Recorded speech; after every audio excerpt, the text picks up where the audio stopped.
তো এইটা হচ্ছে ভিক্টোরিয়া মেমোরিয়াল, যেটা কলকাতাতে, আগে তো এটা অন্য জায়গায় ছিল, আপাতত এটা কলকাতাতে এসছে। দাঁড়া, যাচ্ছিস কোথায়? এবার ওই যে ওপরে ফেরিটা আছে না, আগে ওটাতে লাইট জ্বলতো, অ্যান্ড পুরো জায়গাটাতেই আর কি লাইট জ্বলতো। দেন সৃজা ইলেকট্রিসিটি বিল পে করা বন্ধ করে দিল, বলে ফেরিটা রোটেটও করে না। না না না, পুরো ইনফরমেশনটা দিচ্ছিস না।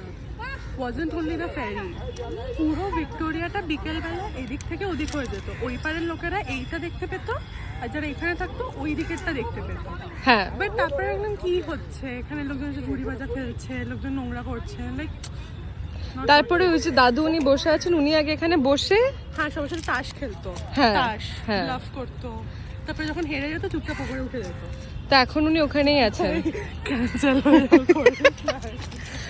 আর এইটা বেসিক্যালি আগে একটা স্টেবল ছিল, যেটা ওর মেন্টাল স্টেট না, বাট এখন এখানে একটা গার্ডেন বানিয়ে দিয়েছে, কারণ সৃজার বাবা মেনটেনেন্সের টাকা দেয়নি বলে।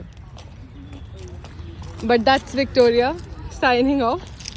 এইসব বাজে কথা বলছিস, তোর ভয় লাগে না? ক্যান্সেল করলে তুই করবি, আমার তো ফ্লাইট আছে, আমি বেরিয়ে যাবো।